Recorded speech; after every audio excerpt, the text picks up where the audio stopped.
Boa noite. Boa noite. Após nova denúncia, vice-presidente da Câmara dos Deputados pede licença por 2 meses.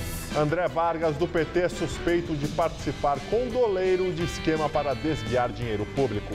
Dúvidas cercam o assassinato de ex-senador boliviano em São Paulo. Está preso o motorista do empresário Olacir de Moraes, amigo da vítima.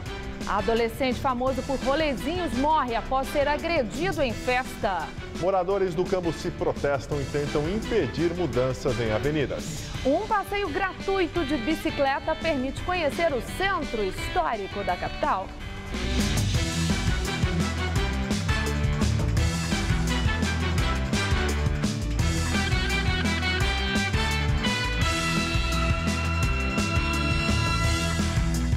Muitas perguntas sem respostas ainda cercam o assassinato do ex-senador boliviano Andrés Guzmán, de 60 anos.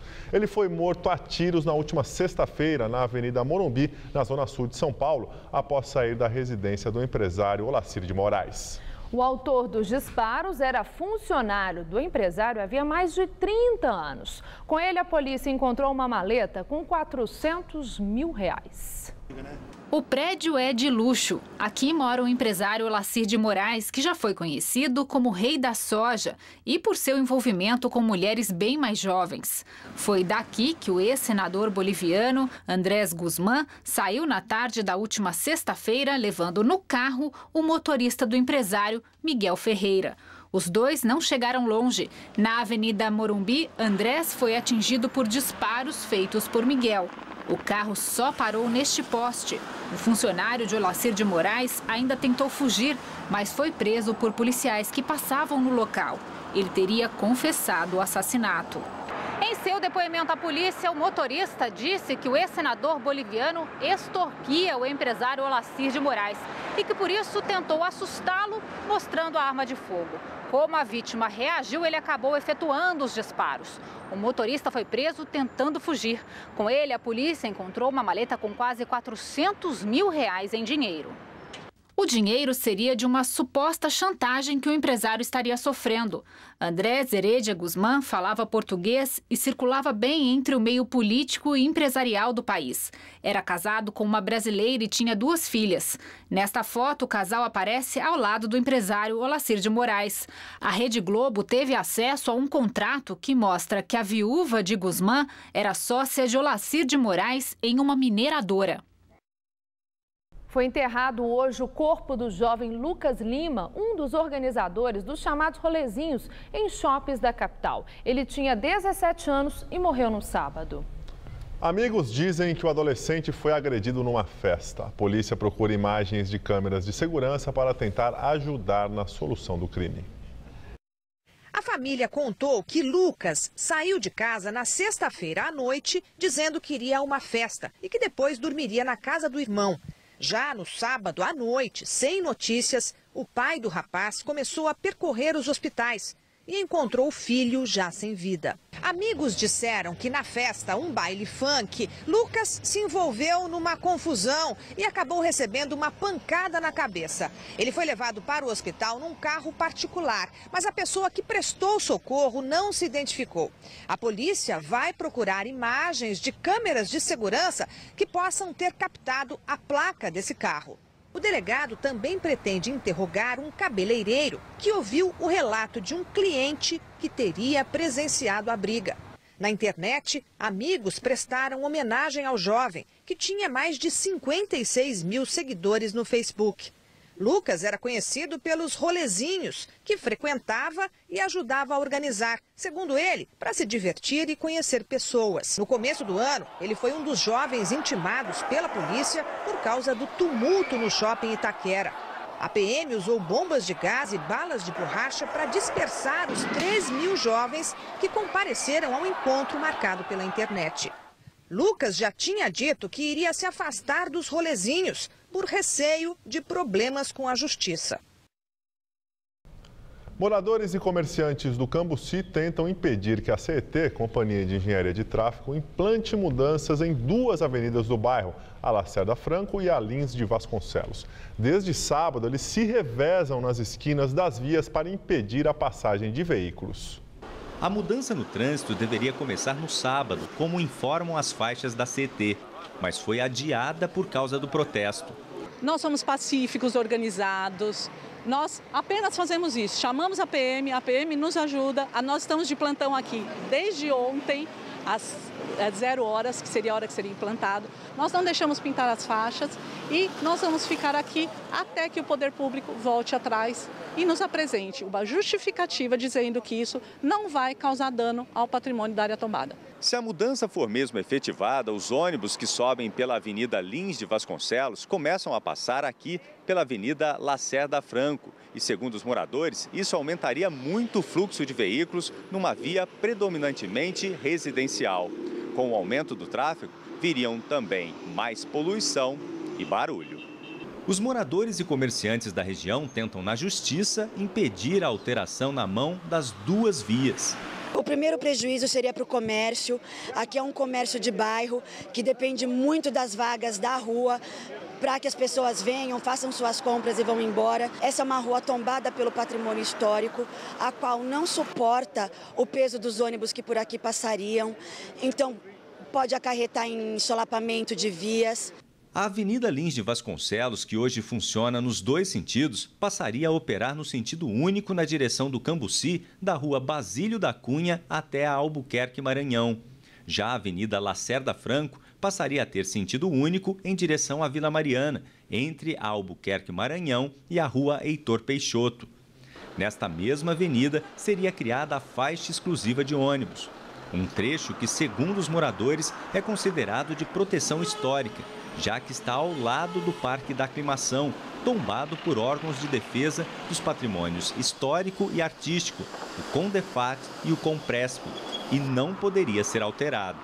Na minha opinião, devia ter tido uma pesquisa antes para ver se queria a condução aqui, porque o piso da Lacerda Franco não foi feito um levantamento nem nada, não há suporte para trânsito pesado aqui. A CET explica que as mudanças fazem parte do projeto de mobilidade urbana e as readequações são para organizar e melhorar o trânsito na região. 148 vagas de zona azul também seriam criadas, com a finalidade de promover a rotatividade das vagas existentes. Ainda segundo a CET, como as faixas exclusivas não interferem no alinhamento das vias, não há comprometimento dos imóveis tombados. Como o grupo de moradores e comerciantes impede a implantação do projeto de reengenharia de tráfego no bairro, a companhia montou uma faixa reversível exclusiva para os ônibus, o que garante a circulação no local. Esta faixa vai ficar na via até que os manifestantes liberem o acesso para que a CET consiga iniciar a implantação das mudanças. Um caminhão e 2 ônibus foram queimados durante um protesto domingo na zona leste de São Paulo. Segundo a PM, moradores do Jardim Sapopemba colocaram fogo nos veículos na Avenida Arquiteto Vila Nova Artigas por volta das 4 da tarde deste domingo. O protesto foi motivado porque um rapaz foi baleado durante uma perseguição. Ele teria roubado uma moto e foi atingido ao trocar tiros com a polícia. O suspeito foi encaminhado para o Hospital de São Mateus. O estado de saúde dele não foi informado. Pelo menos 38 ônibus foram incendiados na capital paulista neste ano. 3 pessoas morreram em um grave acidente na zona sul de São Paulo. O acidente foi na Avenida Senador Teutônio Vilela, perto da represa de Guarapiranga, na Zona Sul. De acordo com testemunhas, um veículo perdeu o controle e atingiu 2 carros que estavam parados. 3 pessoas ficaram presas nas ferragens e morreram. Outras 2 ficaram feridas e foram encaminhadas para o pronto-socorro. O grupo tinha saído de uma festa e estava indo para outra. A via chegou a ser bloqueada e liberada em seguida. E 6 jovens morreram atropelados ao tentar cruzar a rodovia Raposo Tavares, em Sorocaba, no interior de São Paulo. Outros 5 ficaram feridos, 3 em estado grave e estão internados no hospital regional da cidade. O motorista estava embriagado no momento do acidente. Fábio Hiroshi Hattori, de 27 anos, tentou fugir, mas foi preso em flagrante por homicídio doloso, quando há intenção de matar. Levantamento feito a partir de dados da Secretaria da Segurança Pública revelam 460 celulares são furtados ou roubados por dia aqui na capital. A repórter Carla Rodeiro está na Avenida Paulista, onde esse tipo de furto é muito frequente. Carla? Olha, foram mais de 41 mil aparelhos celulares, telefones celulares roubados ou furtados na cidade de São Paulo, isso de janeiro a março. A média é de um aparelho levado do dono a cada 3 minutos. Bem, aqui na Avenida Paulista, esse tipo de crime é bastante numeroso. As vítimas são pedestres distraídos, muitos costumam falar ao celular enquanto caminham, e também motoristas parados no trânsito. Mas o furto e o roubo de aparelhos também são comuns em locais com muita gente, bares, casas noturnas e shows. Bem, comparando os números dos boletins de ocorrência registrados nas delegacias, a gente percebe que o celular é de longe o item preferido dos ladrões. Mais até do que a carteira do cidadão. Isso porque na mão dos criminosos é muito fácil negociar os aparelhos. Segundo a polícia, um dos locais aqui em São Paulo onde esse comércio ilegal mais acontece é ali na região da Cracolândia. Mas muitos celulares vão parar também no Rio de Janeiro e até no Paraguai. Gabriel. Muito obrigado, Carla. O Tribunal Penal da Suíça diz que o conselheiro do Tribunal de Contas do Estado, Robson Marinho, é suspeito de ter favorecido um grupo francês não identificado a obter contratos públicos em troca de subornos depositados em contas bancárias no país europeu. A informação foi publicada hoje no jornal O Estado de São Paulo. No Brasil, a investigação aponta para a ação da multinacional francesa Alstom no esforço de conquistar contratos de licitação pública em São Paulo. No fim do mês passado, a presidência do TCE pediu a abertura de um processo interino para investigar se o conselheiro cometeu desvio funcional. Antes de assumir como conselheiro do Tribunal de Contas do Estado, Marinho foi chefe da Casa Civil no governo Mário Covas, do PSDB, entre 95 e 97. Ele nega ter recebido o dinheiro da Alstom. Justiça envia ao STF documentos da Operação Lava Jato que ligam o doleiro Alberto Youssef ao deputado André Vargas, do PT. Vice-presidente da Câmara dos Deputados, Vargas pediu licença do cargo por 60 dias. O afastamento acontece em meio a denúncias e pedidos de investigação na Câmara sobre viagem que Vargas fez em avião do doleiro Alberto Youssef, preso pela Polícia Federal. Neste fim de semana, a reportagem da revista Veja revelou mensagens de celular entre André Vargas e Youssef. Segundo a Polícia Federal, os dois têm um estreito relacionamento e atuavam para fechar um contrato entre uma empresa de fachada e o Ministério da Saúde. De acordo com as investigações, Vargas ajudava Youssef a localizar projetos no governo pelos quais poderia ser desviado dinheiro público. Em uma das mensagens, o petista diz para o doleiro: "Estamos mais fortes agora. Vi documento com o Pedro. Ele estava no voo de volta de Brasília. Ele estava com o documento da parceria com a EMS." O doleiro responde: "Cara, estou trabalhando. Fique tranquilo. Acredite em mim. Você vai ver quanto isso vai valer. Tua independência financeira e nossa também, é claro." No site da Veja, mais troca de mensagens entre os dois. Numa delas, Vargas cobra a falta de pagamentos a consultores. Na mensagem, Vargas diz: "Sabe por que não pagam o Milton?" Em resposta, Youssef escreveu: "Calma, vai ser pago. Falei para você que iria cuidar disso." Mas André Vargas insistiu. "Consultores que trabalham com ele há meses não receberam", diz Vargas. O doleiro tentou tranquilizar o deputado. "Deixa que já vai receber", garantiu Youssef. A troca de mensagens não permitiu a identificação da origem desses consultores. A conversa, segundo a Veja, é mais um indício recolhido pela Polícia Federal para reforçar uma suposta sociedade secreta entre o doleiro e o vice-presidente da Câmara. Em nota divulgada neste domingo, Vargas admitiu ter amizade com Youssef, mas classificou as denúncias como ilações. Hoje, o PSDB, DEM e PPS protocolaram representação contra André Vargas no Conselho de Ética da Câmara. O processo pode levar à cassação do deputado. Investigações da Polícia Federal na Operação Lava Jato apontam indícios de que o doleiro Alberto Youssef teria intermediado doações para deputados e diretórios do PP e do PMDB. Youssef está preso por suspeita de comandar um esquema de lavagem de dinheiro e de atuar em conjunto com o ex-diretor da Petrobras, Paulo Roberto Costa, também detido pela Polícia Federal para fraudar contratos com pagamento de propina. Segundo o jornal O Estado de São Paulo, em interceptações de e-mails, o CEF trata das doações com representantes das empresas Queiroz Galvão e Jaraguá Equipamentos, ambas contratadas para atuar na refinaria da Petrobras Abreu e Lima, em Pernambuco. Entre os beneficiados com as doações estaria o condenado no mensalão petista, o ex-deputado Pedro Henry. Segundo a PF, ele teria recebido na campanha R$100 mil. As empresas não se pronunciaram ainda sobre o assunto. E agora vamos ao comentário de política com Bob Fernandes. Dilma cai 6 pontos no Datafolha, de 44% para 38%. Governo e oposição podem ler isso como deve ser lido ou optar pelo auto-engano. Aécio Neves e Eduardo Campos têm o que comemorar, por hora, no quintal da vizinha. Dilma caiu, mas segue na dianteira, e ambos estacionados. Aécio com 16%, Campos com 10%. Já o governismo pode culpar os institutos de pesquisa ou render-se aos fatos. Forjado também por boatos, mas por fatos reais, fato é que há um clima de pessimismo e insatisfação no ar. Inútil culpar apenas a oposição, a mídia e boatos tornados fatos. Basta ouvir o que se diz no próprio governismo e o que não se diz, o silêncio dos que deveriam comunicar, falar pelo governo. A CPI da Petrobras, se vier, nasce de erros do governo. Se vier solteira, será palanque devastador para a oposição e confissão de fracasso na política de alianças.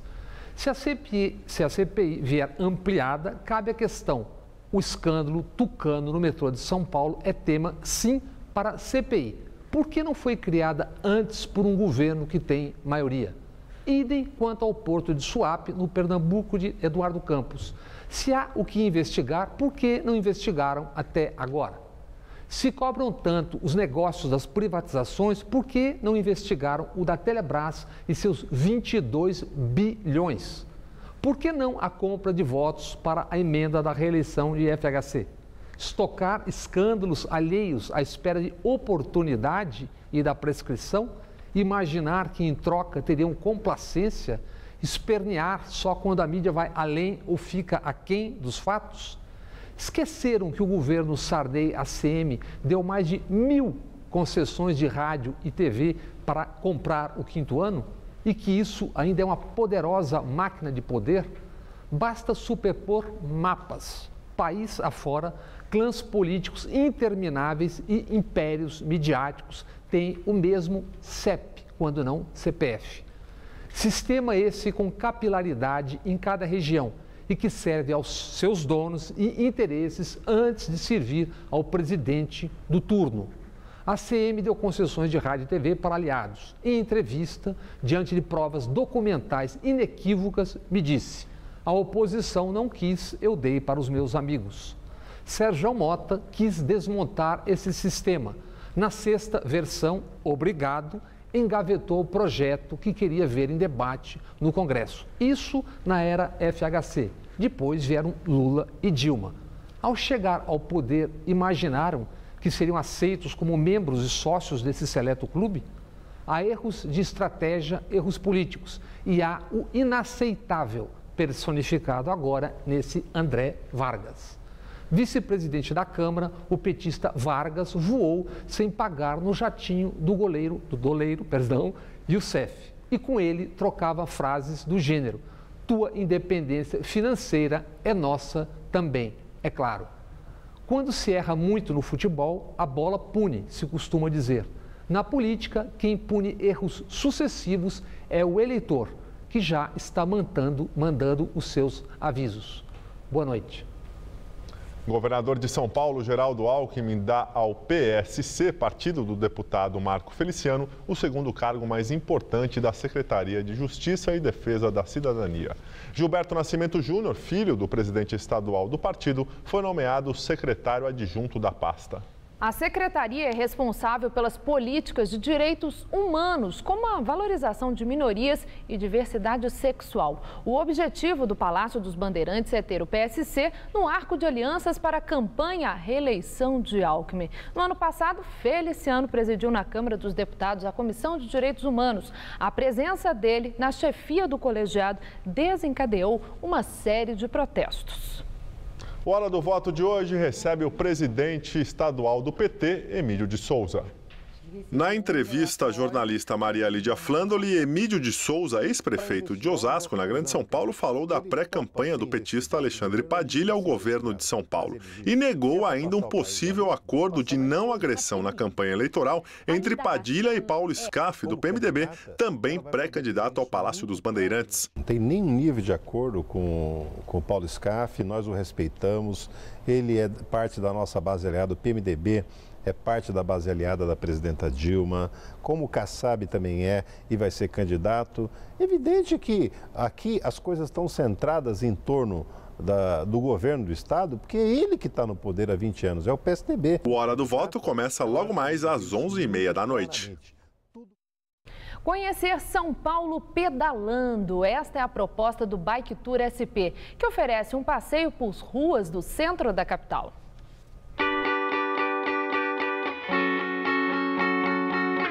O ponto de encontro é o calçadão em frente ao Teatro Municipal. É lá que vamos conhecer os irmãos Daniel e André Moral, que criaram o passeio. Então a ideia surgiu num passeio que eu estava fazendo na Espanha e escutando as informações sobre as obras de arte do museu lá em Barcelona. E aí eu tinha acabado de me formar em arquitetura, eu falei assim, pô, por que não fazer isso, levar isso para a rua e mostrar os monumentos, a história da cidade, né? E na época, isso faz 16 anos atrás, na época a cidade não estava preparada para esse turismo, não tinha ciclofaixa, não estava preparada para bicicleta, né? Como está hoje na questão do lazer.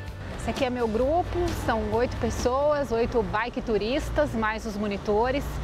E o equipamento todo fornecido aqui pelo passeio, a bicicleta principal, né? O capacete e o equipamento de áudio que vai nos guiar aí nesse passeio pelo centro de São Paulo. Partimos para um tour histórico pelo centro de São Paulo pela ciclofaixa. A primeira parada é na Praça da Sé, onde vamos ouvir um pouco sobre a Catedral. Note suas linhas verticalizadas, seus vitrais e o telhado em forma triangular. Esses são alguns dos elementos característicos do estilo neogótico. O grande vitral redondo que você vê na parte superior do portal de entrada é chamado de rosácea. O passeio segue pelos prédios históricos, como por exemplo o Solar da Marquesa de Santos. O grupo parou agora aqui no pátio do colégio, que é o local de fundação da cidade de São Paulo. E curioso é que 95% dos turistas que já fizeram esse passeio de bicicleta aqui moram na cidade de São Paulo. O Bike Tour SP tem hoje 2 roteiros, um pela Avenida Paulista e este pelo centro. Em maio começa o tour pela região do Parque Ibirapuera. Não é preciso pagar nada, basta se inscrever pelo site e levar 1 quilo de alimento. O projeto tem parceiros que ajudam a dar estrutura e equipamentos. Os guias são voluntários. O resto sai do bolso dos irmãos que estão em busca de patrocínio. Você sabia que aqui na Praça do Patriarca foram instaladas as primeiras escadas rolantes da cidade de São Paulo? Estão bem ali, ó, embaixo da marquise. Algumas curiosidades aqui do passeio ciclístico por São Paulo. Já estamos no final, depois de quase 1 hora. Vamos ouvir sobre a história do prédio, que hoje é a sede da Prefeitura de São Paulo. O prédio foi construído no final da década de 1930. Esta é a maior fachada em mármore travertino romano do mundo. E agora, a bela vista do Vale do Anhangabaú, visto de cima do Viaduto do Chá. O passeio está acabando agora, a gente já está chegando aqui onde tudo começou. Vamos ouvir das pessoas o que elas acharam desse tour turístico pelo centro de São Paulo. A gente anda pela cidade há muito tempo, né, e acaba não vendo os detalhes das obras, como foi exposto e tudo, né? A gente passa desapercebido, então pegou de surpresa, assim. E cansou? Não, ficou com o gostinho de quero mais.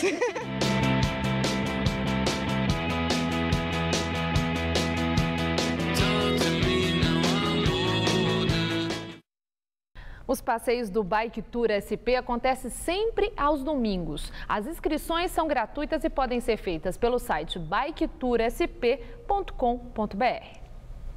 Em Osasco, um aumento de quase 4 vezes nos casos de dengue vem lotando os hospitais nas últimas 3 semanas. A administração da cidade realizou hoje uma ação conjunta com a Prefeitura de São Paulo para combater o mosquito.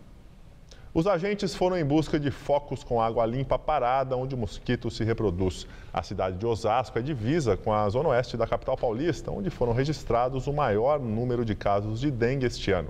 Dos mais de 1.000 casos confirmados, cerca de 400 são de moradores da região. O pico de contaminação tradicionalmente ocorre em março, mas a falta de chuva acabou empurrando o pico para o mês de abril. E hoje a Secretaria Municipal de Saúde de São Paulo confirmou a primeira morte na cidade por dengue. A vítima, um menino de 6 anos, morreu em um hospital no bairro da Lapa. O Ministério Público vai instaurar esta semana um inquérito para apurar possível má gestão da Sabesp no gerenciamento do sistema Cantareira. A promotoria quer apurar se a Sabesp cumpriu a outorga que concedeu a ela o direito de explorar o sistema Cantareira. A investigação vai averiguar se houve má gestão e se a empresa tomou as medidas cabíveis para não ficar tão dependente do sistema. O nível das represas bateu mais um recorde nesta segunda-feira e chegou aos 12,9% na sua capacidade. E agora vamos ao comentário do especialista em meio ambiente e sustentabilidade, Ricardo Carvalho. Há exatamente uma semana, a mídia do mundo inteiro deu um merecido destaque ao relatório de cientistas do IPCC, instituição ligada à ONU, sobre a situação delicada que se encontra o planeta por conta das mudanças climáticas. Nada mais justo esse destaque. Só que já no dia seguinte ninguém mais falava no assunto como se fosse uma notícia qualquer. E não é. O tema precisa ser mantido na ordem do dia, porque combater de alguma forma esses eventos extremos por causa do clima tem que ser prioridade zero dos governantes, das ONGs e de todos nós que temos algum tipo de preocupação com o futuro e com os mais pobres, que serão diretamente atingidos por enchentes, por secas prolongadas e pela falta de alimentos, o que, diga-se de passagem, já está acontecendo. Este quinto relatório dos cientistas tem o mérito de, pela primeira vez, admitir em sua plenitude a gravidade da situação e afirmar que é responsabilidade de todos os segmentos da sociedade buscar soluções. Pela primeira vez também, os cientistas afirmam que a humanidade não está preparada para enfrentar os efeitos dessas mudanças, o que dá uma certa sensação de impotência diante da gravidade e do tamanho do problema. Como se a gente não pudesse fazer nada, só que dá para fazer sim. Aí você tem todo o direito de pensar e dizer, ficar falando na televisão é fácil, quero ver o que dá para fazer na prática. Então vamos lá. O próprio documento dos cientistas afirma que a solução não está nas gigantescas e bombásticas decisões mundiais, até porque é muito difícil um consenso entre países por conta das enormes diferenças econômicas, culturais e de consumo. A saída está nas iniciativas de cada um, algumas maiores, outras menores, como, por exemplo, buscar caminhos para a produção de alimentos de acordo com as necessidades e capacidades do solo de cada país. São milhares de iniciativas que já existem em todas as atividades humanas, porque o tema mudanças climáticas mexe com tudo, até com a economia de água na hora de tomar banho ou na hora de lavar a louça do jantar. Aliás, essa questão da água nunca esteve tão presente. Olha só, o documento dos cientistas afirma que a redução da oferta de água potável pode aumentar a disputa entre regiões pelo uso de rios vizinhos.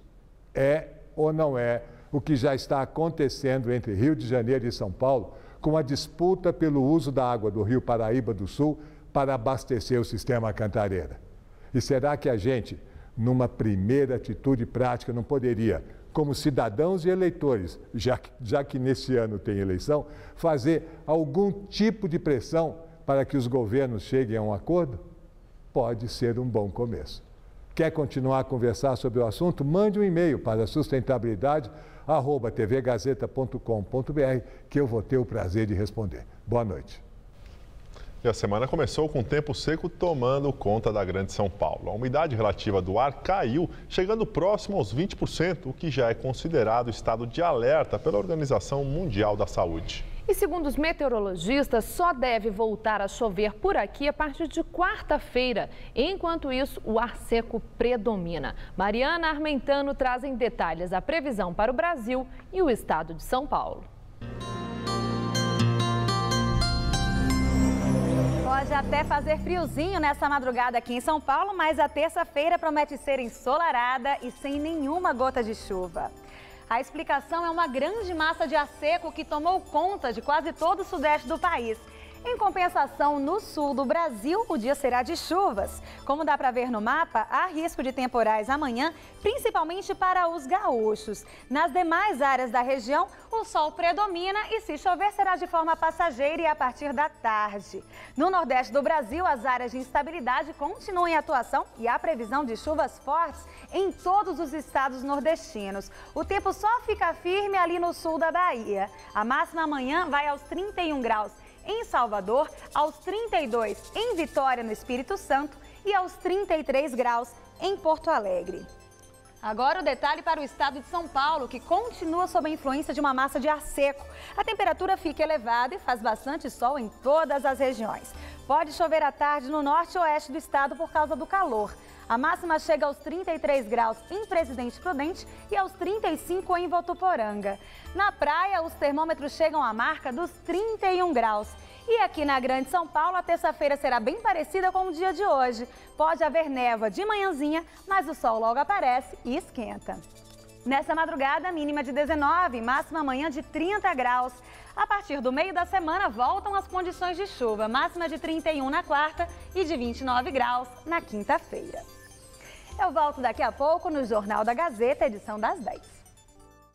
E agora as notícias do esporte com Estela Gontijo e Celso Cardoso. O Ituano surpreendeu e venceu a primeira partida da decisão contra o Santos. Agora o time do interior está a um empate de ser campeão. Celso Cardoso. Nada como um dia após o outro, Estela. Se havia alguma dúvida de que o São Paulo havia perdido do Ituano ainda na fase de grupos para prejudicar o Corinthians, está aí a prova da força desse time que eliminou o Palmeiras nas semifinais e venceu agora a primeira contra o Santos em pleno Pacaembu. O Ituano foi tão bem que merecia vantagem ainda maior. Veja o gol. No estádio do Pacaembu, o primeiro e único gol do jogo aconteceu no primeiro tempo, aos 20 minutos. Depois de bela jogada do time do Ituano, Christian arrematou e definiu. Ituano 1, Santos 0. Com a vitória, a equipe do interior paulista está a um empate de ser campeão.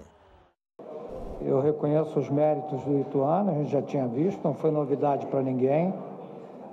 Sabíamos que ia ser um jogo muito difícil, uma equipe muito bem organizada, que sabe bem o que fazer dentro do campo, muito bem treinada.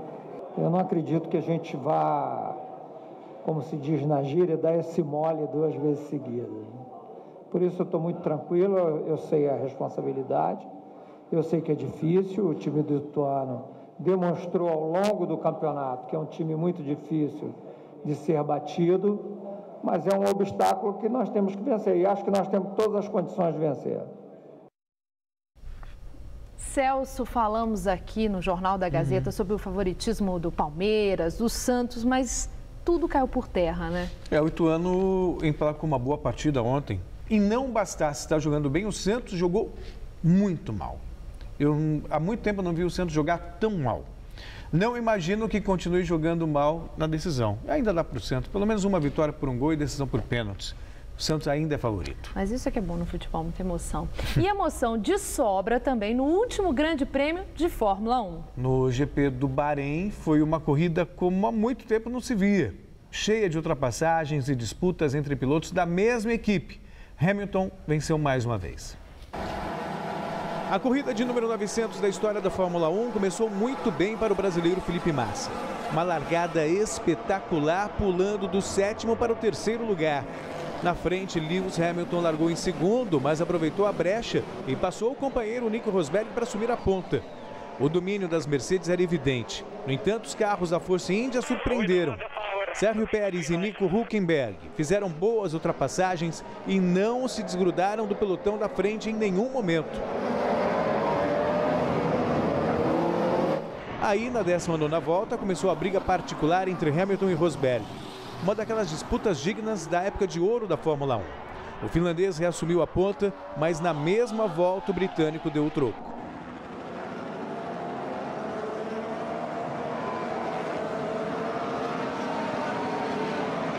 No meio da prova, um acidente impressionante entre Pastor Maldonado e Esteban Gutierrez fez com que o mexicano capotasse o carro.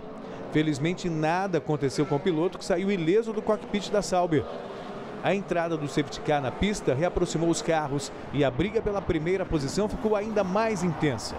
Aí prevaleceu a experiência e o braço de Hamilton, que conseguiu sustentar a ponta até a bandeirada final, mesmo com os pneus mais desgastados em relação a Rosberg. Pérez completou o pódio em terceiro. Massa terminou em sétimo. Daqui 2 semanas, os pilotos voltam à pista para o Grande Prêmio da China. Pelé foi homenageado em evento hoje em São Paulo e, é claro, falou sobre a Copa do Mundo. Copa do Mundo, entre tantos outros assuntos. O rei do futebol foi homenageado pelos gols marcados na carreira. Quase 1.300. Durante a entrevista coletiva, o rei do futebol falou sobre vários assuntos. Ele não poupou críticas à organização da Copa do Mundo no Brasil. Chegamos anteontem de viagem, estava o caos no aeroporto. Caos, falta 2 meses para a Copa. Não estão reconstruídas ainda. Essa é a minha preocupação, que a gente estraga essa oportunidade que o país tem, porque logo vem a Olimpíada. Nós temos essa oportunidade, né, de mostrar o país grande, crescer, e ainda as coisas não estão prontas. Uma das coisas que agora também chamou muita atenção foi esse problema que teve no Rio de Janeiro com as pacificadoras, né, com o assalto. E aí o pessoal está perguntando, pô, será que vai ter perigo a gente ir para a Copa no Rio de Janeiro? E o Rio de Janeiro é um lugar de mais... Então, a maioria das perguntas nas entrevistas, no coletivo, era essa preocupação. Notícia justamente sobre a Copa do Mundo, né, as estruturas temporárias que haviam sido... As obras haviam sido paralisadas por conta da morte daquele operário. Estava sob investigação, faltava segurança, agora a obra já está liberada. A Arena Corinthians, portanto, volta ao trabalho amanhã. Corinthians anunciou a contratação de Elias. Meio-campista vai jogar no Corinthians depois da Copa do Mundo. Muito obrigada, Celso. Uma boa noite para você. E é com você, Gabriel. Torre de Moinho desaba em Maceió e deixa pelo menos 20 pessoas feridas. Os bombeiros trabalham no resgate aos soterrados. O acidente aconteceu hoje à tarde. Todo o trigo que estava armazenado na torre do Moinho Motriza ficou espalhado pela via e chegou a soterrar alguns veículos. O SAMU e a polícia também trabalham no resgate das vítimas. O local foi isolado devido ao risco de novos desabamentos. A casa ao lado da indústria de alimentos também desabou com impacto. Ainda não há informações sobre mortos nem sobre as causas do acidente. Vamos agora à entrevista do dia com Maria Lídia Flandoli. Após muitos debates e audiências públicas, o Plano Diretor Estratégico de São Paulo deverá passar por 2 votações pelos vereadores paulistas ainda nesse mês de abril.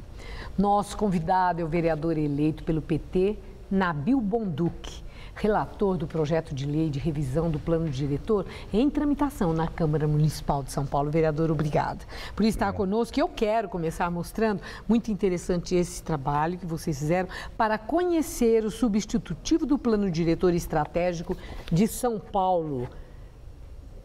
É o quê? É uma cartilha? É uma cartilha que explica o projeto de lei, tem também uma operação, o meu parecer, que é um parecer explicando o projeto de lei, explicando as modificações que foram feitas e, ao mesmo tempo, nós publicamos também o próprio substitutivo, né, que é essa outra publicação, que permite que toda a sociedade conheça o texto que foi elaborado pela reitoria após 45 audiências públicas e uma análise, né, que nós fizemos do projeto original, buscando construir um projeto coerente.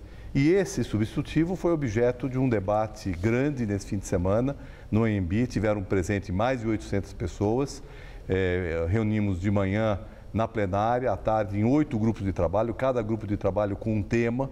Esse tema foi debatido, foram feitas novas propostas já em cima do substitutivo e agora nós estamos preparados para ir para né, votar na Comissão de Política Urbana e na primeira votação, que eu acredito que a gente possa fazer nesta ou na próxima semana, para depois, então, poder votar a segunda vez. A expectativa é muito grande, que saia mesmo essa votação. Né? Há possibilidade de ficar sendo postergada por essa ou aquela desculpa? Olha, sempre há possibilidade de postergar, certo? Quer dizer, a Câmara tem autonomia, inclusive, para votar quando entender que é mais adequado. Mas eu acho que há uma grande compreensão por parte dos vereadores hoje da importância desse projeto. A Comissão de Política Urbana participou, acompanhou os trabalhos. Eu acredito que a gente vai votar em primeira votação, na comissão primeiro e depois em primeira votação, ainda agora na primeira quinzena de abril. E depois, para a segunda votação? Para a segunda votação, certamente, talvez tenha ainda alguns ajustes a serem feitos, né, que podem ser feitos, porque pode haver propostas de vereadores, novas propostas. Esse substitutivo já incluiu muitas propostas de vereadores. Quer dizer, na verdade, eu busquei fazer um relatório final, um substitutivo que expressasse à sociedade, o que a sociedade apresentou como questões, aquilo que eu, como relator, e a minha equipe analisamos do projeto, achamos que era necessário introduzir e incorporamos também já sugestões de vereadores. Então, acho que, inclusive, dialogando com o Executivo. Então, acho que o projeto está bem redondo. Do meu ponto de vista, ele poderia ser votado do jeito que está. Agora, tem umas polêmicas, né? Por exemplo, já vi que, assim, pessoas... ótica, ponto de vista, a divergência, não estou falando nem lá dentro da Câmara com os vereadores. A questão dos espigões, das edificações, dos prédios em São Paulo, essa da altura do limite. Há quem entenda que possam ser espigões mais altos nos bairros residenciais e há quem entenda que não, que tem que ter um limite, tem que ter tipo 8 andares, 8 pavimentos. Qual é a sua opinião em relação a isso? Eu, inclusive, introduzi uma modificação no projeto, estabelecendo o limite de térreo mais 8 para os chamados miolos, ou seja, para as áreas que estão fora das áreas de influência do sistema de transporte coletivo de massa. Então, qual é a proposta que está colocada? Ao longo dos corredores de ônibus, no entorno das estações de metrô, teremos coeficientes mais altos, né, e altura mais alta dos prédios, e fora dos eixos, principalmente onde ainda não está verticalizado, porque tem lugares que já estão verticalizados, também não adianta impor limite, mas bairros horizontais, ou eles ficam praticamente sem prédios, como é o caso das zonas exclusivamente residenciais e das zonas mistas, ou se tiver alguma verticalização, até 8 andares. Eu acho que a proposta que está no substitutivo, que nós formulamos, ela corresponde a um denominador comum daquilo que a sociedade quer que aconteça. Agora... É claro que o setor imobiliário gostaria de ter mais liberdade. Né? As associações de bairros talvez quisessem menos verticalização. Eu acho que é uma posição equilibrada, dá espaço para o mercado, mas preserva os bairros residenciais e os bairros ainda não verticalizados. Eu li num artigo seu na Carta Capital, uma cobrança, né? Uma questão sobre essa crise da água em São Paulo e a sua cobrança para ações drásticas e urgentes do governo do estado para a redução do consumo, o consumo racional e a proteção dos mananciais. Eu gostaria de saber, o que seria a ação drástica com essa finalidade? Olha, veja, nós estamos nesse projeto, no subsídio do Plano Diretor, introduzindo algumas questões importantes. Primeiro, recriamos a zona rural na região que ainda não está ocupada nos mananciais. Isso é muito importante, por quê? Porque o que se pretende é haver o desenvolvimento de atividades econômicas ligadas à agricultura orgânica, ao ecoturismo, a atividades que sejam compatíveis com a preservação dos mananciais. Isso é fundamental e o Estado precisa entrar junto nesse esforço para gerar alternativas econômicas que não sejam loteamento urbano. Segundo lugar, nós estamos regulamentando o pagamento por serviços ambientais. Ou seja, o proprietário que preserva uma área em regiões de mananciais, ele será remunerado por hectare, porque ele está prestando um serviço ambiental. É uma novidade importante. Ótimo, um estímulo e tanto. Agora, a Sabesp, ela tinha que entrar junto nessa proposta, porque a Prefeitura está proposto que se disponibilize 10% do recurso do Fundo especial do meio ambiente para essa finalidade. Agora, ainda eu entendo que seja pouco. Se o Estado, a Sabesp, também entrar com uma política semelhante, nós teremos grandes possibilidades. E a terceira questão é o reuso da água. Estamos estimulando as construções sustentáveis, mas a Sabesp precisa entrar mais firme, né, com essa política de buscar reduzir perdas e aumentar o reuso da água e um uso mais racional, né, desse recurso que está tão escasso. Não vai dar para esticar não, mas eu preciso perguntar. Geraldo Alckmin, o governador do estado, acerta nessa proposição de captação de água do Paraíba do Sul para cobrir o déficit do sistema Cantareira? Olha, eu queria dizer o seguinte, nós estamos equivocados na nossa política de ficar importando água de outras bacias. A região metropolitana de São Paulo, ela não vive sem água que vem de fora. Mas agora, no momento crítico? Eu acho que até poderia haver essa interligação, não é essa questão em si. Pode haver interligação, mas nós já estamos importando água de outras bacias, do Piracicaba, do sul de Minas, vamos trazer agora do Paraíba. Agora, se nós não encontrarmos uma boa solução para preservar os nossos mananciais da região metropolitana, a Guarapiranga, que ainda abastece 25%, a Billings, temos que recuperar a Billings, porque a Billings foi destruída como manancial de água. Então, temos que encontrar alternativas dentro da região metropolitana para não trazer água de tão longe. Está se trazendo agora também do Ribeira. Então, são grandes obras que, na verdade, mostram a incapacidade da região metropolitana de, né, produzir a água que ela consome. Então, nós que moramos aqui, precisamos estar conscientes de que, se a região metropolitana de São Paulo fosse cercada, nós morreríamos de sede. Muito obrigada. Obrigado. Uma boa noite e tomara que essa votação saia do plano diretor. Esperamos, eu acho que vai sair sim. Eu acho que é o que a população espera. Que não haja mais impedimentos, jogo de interesse, aquela disputa, aquilo que acaba envolvendo um projeto que interfere como esse na vida da cidade. Uma boa noite, Bondu. Boa noite. Obrigada. Gabriel.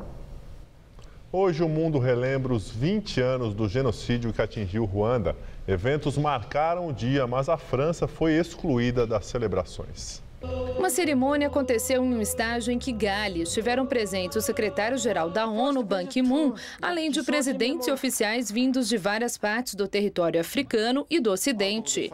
Porém, a França ficou de fora desse dia simbólico. O presidente de Ruanda, Paul Kagame, voltou a acusar o país de ter atuado diretamente na preparação e execução do massacre. Kagame tem origem Tutsi e liderou um exército de rebeldes em meio ao genocídio. Uma chama foi acesa em homenagem aos mais de 800 mil mortos. O massacre aconteceu em 1994 e se iniciou após o avião que levava o então presidente de Ruanda, Juvenal Habyarimana, de origem Hutu, e teria sido derrubado. A culpa do atentado recaiu sobre a Frente Patriótica Ruandense, a RPF, e o governo determinou o extermínio da minoria Tutsi. Príncipe George faz sua primeira viagem oficial. O bebê fez uma rara aparição pública ao desembarcar com os pais na Nova Zelândia.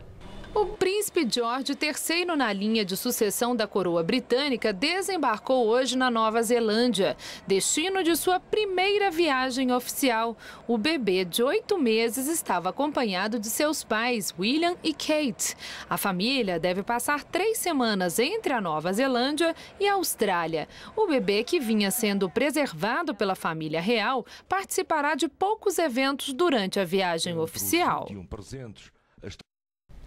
Começaram hoje as eleições na maior democracia do mundo. Na Índia, a população vai às urnas escolher novo primeiro-ministro.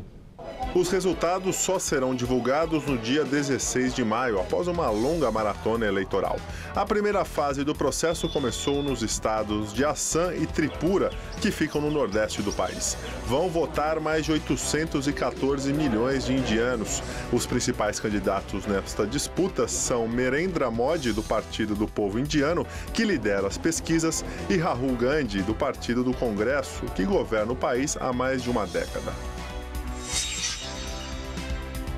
Surge mais uma possível pista sobre o voo da Malaysian Airlines. Navio australiano que participa das buscas na área do Oceano Índico detectou novos sinais acústicos compatíveis com os que são emitidos por caixas pretas. Apesar de indícios promissores, ainda não se pode confirmar que esses sinais são mesmo da caixa preta do Boeing 777. Na Malásia, cerca de 50 pessoas fizeram uma vigília para lembrar um mês do desaparecimento do avião. No 17º dia de julgamento, o campeão paraolímpico Oscar Pistorius chora em meio a depoimento e pede perdão à família de sua ex-namorada Reeva Steenkamp.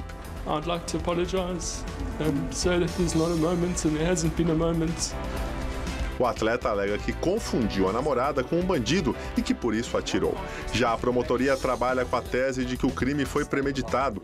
A expectativa é de que o julgamento termine no final de maio.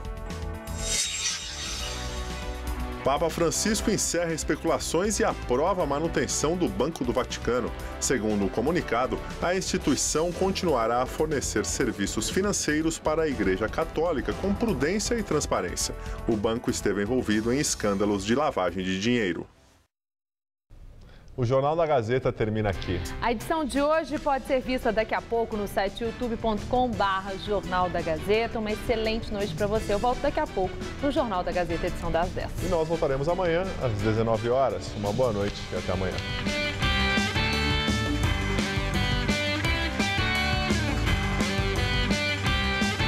Entenda tudo sobre o conflito na Síria no Todo Seu. Hoje, 10h30 da noite.